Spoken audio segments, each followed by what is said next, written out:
इस्लामाबाद में cease fire की वार्ता जारी है, लेकिन जो खबर आ रही है वो बहुत ही भयावह है।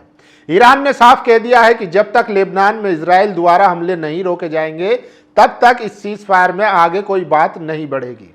सोचिए, वहीं कल नेतन्याहू ने एक वीडियो जारी करके कहा कि हम लेबनान में हमले जारी रखेंगे हिजबुल्लाह को खत्म करने के लिए। इसके पीछे रणनीति समझिए। नेतन्याहू दरअसल इजराइल में जो इमरजेंसी लागू थी युद्ध विराम के शुरू होते ही वो खत्म हो गई है। अब रविवार को वहां पर कोर्ट में नेतन्याहू के खिलाफ सुनवाई होनी है जिसमें उनको सजा हो सकती है। इसीलिए वो चाहते हैं कि ये जो जंग है ये जारी रहे, क्योंकि इस जंग में इजराइल के जो गोल थे वो एक भी अचीव नहीं हो पाया है।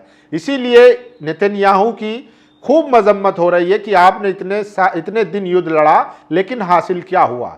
कुछ नहीं। आपने इजराइल की एक बड़ा जो बजट था वो इस युद्ध में खर्च कर दिया। तमाम सैनिक मारे गए, तमाम लोगों को बंकरों में रहना पड़ा, बिल्डिंगें तबाह हो गई, शहर के शहर बर्बाद हो गए। लेकिन हमें मिला क्या? हिजबुल्लाह आज भी एक्टिव है, हमास आज भी एक्टिव है। तो फिर बात क्या हुई? ईरान के पास न्यूक्लियर पावर है ही, उसकी जो बैलिस्टिक मिसाइल क्षमता है वो है ही। और सोचिए, स्टेट ऑफ हॉर्मुज अब बंद हो गया है, ना रिजीम चेंज हुई। फिर आपने अपने देशवासियों को इतने दिनों तक मुसीबत में क्यों रखा? तो इसलिए उनके खिलाफ जो है कार्रवाई हो सकती है और कोर्ट में वो दोषी पाए जाने पर जेल जा सकते हैं। लेकिन इधर ईरान ने साफ कह दिया है कि जब तक इजराइल जो है लेबनान पर हमले नहीं रोकेगा सीज फायर की बात हो ही नहीं सकती है। अब खबर आ रही है, हमने आपको बताया था कि दरअसल ईरान भी ये बात मान रहा है कि इसके जरिए वो ईरान पर हमले की रणनीति बनाकर चल रहा है। ईरान ने भी ये कहा है कि हमें इस बात से इनकार नहीं है कि इस पीस टॉक के जरिए, सीज फायर के जरिए वो अपना जो सैन्य बैकअप है वो बढ़ा रहा हो या ईरान के तमाम लीडरों को उनके मूवमेंट को पता लगाने की कोशिश कर रहा हो ताकि उनको निशाना बनाया जा सके। तो ईरान को भी ये पता है, इसीलिए उनके राष्ट्रपति पेजेश्कियन ने और एरोस्पेस के जो चीफ है माजिद मोसावी, उन्होंने भी कहा है कि हमारी उंगलियां मिसाइलों की ट्रिगर पर है। एक गलती अमेरिका और इजराइल की उनको फिर से उसी युद्ध में धकेल देगी। वहीं दूसरी तरफ सोचिए, वहीं पाकिस्तान ने भी कहा है कि लेबनान इस सीज फायर का हिस्सा है और जब तक उस पर हमले नहीं रुकेंगे तब तक ये सीज फायर नहीं होगा। तो खबर आ रही है कि पाकिस्तान को भी ये अंदेशा है कि इजराइल कुछ हरकत कर सकता है। इसीलिए पाकिस्तान के कई सारे जेट्स जो है वो मिडिल ईस्ट में उड़ते हुए दिखाई दिए हैं और अवेकस भी वहां पर डिप्लॉय किया गया है। ये मैं नहीं कह रहा हूं, ये आज तक की खबर है जो मैं आपको बता रहा हूं।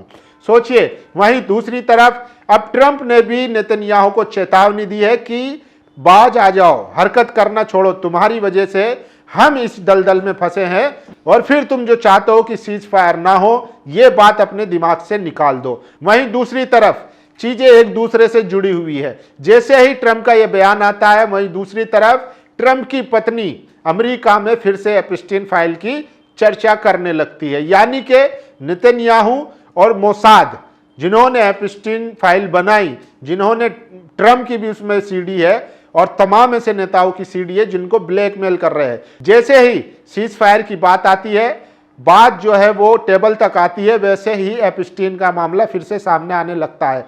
तो ये तो तय है कि ट्रंप पर एक बहुत भारी दबाव है, उनको ब्लैकमेल करके जबरदस्ती उनसे ये युद्ध करवाया जा रहा है। वरना वो व्यक्ति जो बार बार धमकी दे चुका है ईरान को कि हम उसकी सिविलाइजेशन को खत्म कर देंगे, हम उसकी पूरी उसको तबाह और बर्बाद कर देंगे, खंडर बना देंगे, उसको पाषाण युग में फेंक देंगे।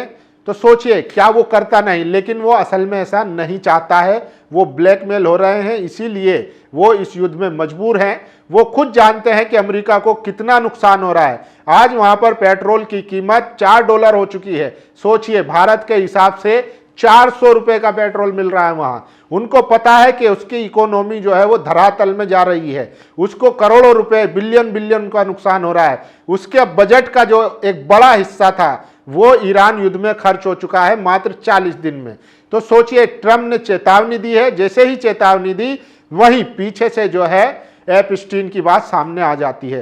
तो ये खबरें भी आपको जोड़कर समझनी होगी। इसके अलावा सोचिए, ईरान के नए सुप्रीम लीडर मुश्तबा अली खामनी साहब ने साफ कहा है कि वो स्टेट ऑफ हॉर्मुज पर एक नया फेज शुरू हो चुका है और वो उसको कंट्रोल करने के लिए अलग से नई रणनीति बनाएंगे। तो सोचिए, माहौल बहुत नाजुक है। इजराइल कभी भी नहीं चाहेगा कि ये सीज फायर हो, क्योंकि उस सीज फायर से नेतन्याहू की सीधे जेल में जाने की संभावनाएं बढ़ रही है। वहीं दूसरी तरफ पाकिस्तान के जेट्स और अवैकस मिडिल ईस्ट में डिप्लॉय कर दिए गए हैं, वो यानी कि वो निगरानी कर रहा है कि कहीं इजराइल कोई गड़बड़ी ना कर दे। इससे पहले भी हमने बताया था कि इजराइल का इरादा था कि वो गालिब बफ और अब्बास अरागची की हत्या कर दे, लेकिन ये खबर पाकिस्तान ने ट्रंप को बता दी।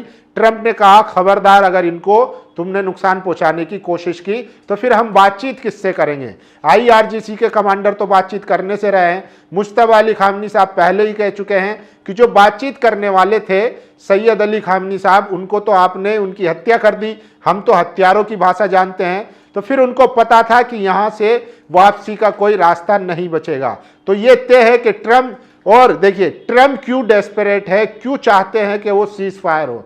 अमेरिका को करोड़ों करोड़ों बिलियन का नुकसान हो रहा है, डॉलर का नुकसान हो रहा है। वो चाहते हैं कि जल्दी से जल्दी वो इस युद्ध से निकले। इस खबर की पुष्टि देखिए, एक रिपोर्ट में खुलासा हुआ है कि ट्रंप जो है पिछले मार्च के महीने से ही, मतलब छुपके वो सीज फायर की बातचीत चल रही है ईरान के साथ। यानी कि वो चाहते हैं, जैसा हम बताते आ रहे हैं, कि ट्रंप जो है इस युद्ध को अब बस एक मौके की तलाश में है जो उनको फेस सेविंग मिल जाए कि हाँ अमेरिका की साख पर भट्टा ना बैठे। लेकिन वो ऑलरेडी बैठ चुका है। ईरान 40 दिन में दुनिया को दिखा चुका है कि अमेरिका कुछ नहीं है।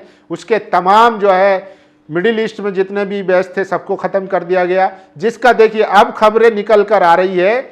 CBS की एक रिपोर्ट में एक अमेरिकी सोल्जर बताते हैं कि जब कुवैत पर हमला हुआ था एयरबेस पर, तो समझिए ऐसा लगा जैसे कोई हॉलीवुड की फिल्म हो। जब हॉलीवुड की फिल्मों में जब दिखाया जाता है कि बम और मिसाइलों का हमला, वैसे ही उनको लगा। उन्होंने बताया कि हम डर के मारे जाकर छिप गए थे हम वहां जहां घटना हुई थी, वहां से कहीं दूर। तो अमेरिकी सैनिक जो है अपनी जान बचाकर खाड़ी देशों से भाग रहे थे। उन्होंने साथ ही कहा, हमारे पास मतलब उनकी सुरक्षा के लिए किसी भी तरीके का कोई वायु रक्षा प्रणाली नहीं था, कुछ नहीं था।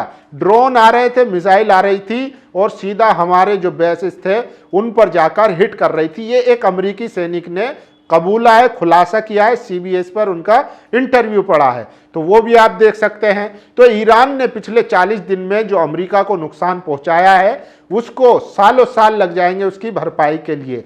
वहीं ईरान ने साफ कर दिया है, जो स्ट्रेट ऑफ हॉर्मुज फ्री था, ओपन ऑल था, वो अब जो है टोल वहां से ईरान वसूलेगा। ये नए सुप्रीम लीडर मुश्तबा खामनी साहब का ऐलान है। उन्होंने कहा है कि हम अब नए फेज में जा चुके हैं जंग के, और अब हम स्ट्रेट ऑफ हॉर्मुज को अलग तरीके से नियंत्रित करेंगे। तो ये भी अब तय है।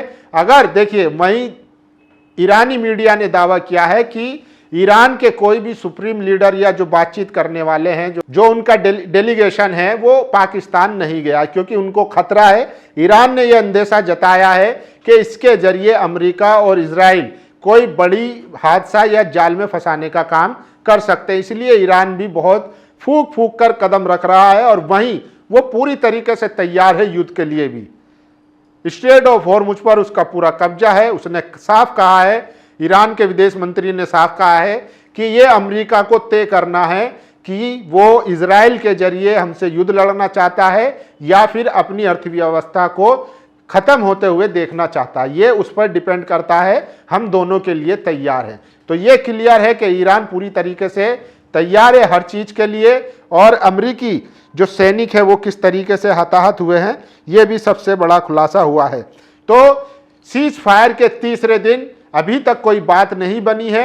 ईरान ने साफ कहा है कि भाई सबसे पहले लेबनान पर हमले रोको, ट्रंप ने नेतन्याहू को चेतावनी दी है कि भाई वहां हमले मत कर, अगर हमले करोगे तो सीज फायर नहीं होगा, सीज फायर नहीं होगा तो उसका सबसे ज्यादा नुकसान अमेरिका को झेलना पड़ेगा, क्योंकि अमेरिका में ट्रंप को सबसे ज्यादा नुकसान होगा, क्योंकि अमेरिका में मिड टर्म इलेक्शन भी है। उसके बजट का एक बड़ा हिस्सा जो है इस जंग में जा चुका है और कहा जा रहा है कि उसके जेट वो उड़ा नहीं सकता ईरान में, क्योंकि उसका एयर डिफेंस सिस्टम इतना मजबूत है। उसने F-15 मार गिराया, उसने F-13 मार गिराया, उसने टॉम होग हेलीकॉप्टर मार गिराया, तो वो उसके क्षेत्र में नहीं उड़ सकता है। बैलिस्टिक मिसाइल उसके पास खत्म होती जा रही है, बहुत कम बची है, और युद्ध लंबा खिंचा तो फिर जाहिर सी बात है उसको नुकसान उठाना पड़ेगा। तो ट्रंप जो है पूरी तरीके से नेतन्याहू पर गरम है, गुस्सा है। उन्होंने साफ चेतावनी दी है कि अगर तुमने ये हमले नहीं रोके तो ये सीज फायर जो हो रहा है ये कभी भी टूट सकता है। तो आप लोगों को क्या लगता है, क्या वाकई में अमेरिका और इजराइल की ये कोई चाल है, और क्या ईरान इस चाल में फंस जाएगा? क्योंकि ईरान पहले ही कह चुका है कि हमारे हाथ जो है मिसाइल के ट्रिगरों पर है, एक गलती और फिर से युद्ध शुरू होने वाला है। आप लोगों की राय जरूरी है, अपनी राय जरूर दीजिए। शुक्रिया। नेशनल दस्तक की आपसे गुजारिश है कि अगर इसको बचाना चाहते हैं तो नेशनल दस्तक को सब्सक्राइब करने के लिए रेड कलर के सब्सक्राइब बटन को दबाएं, फिर बेल आइकन की घंटी दबाएं।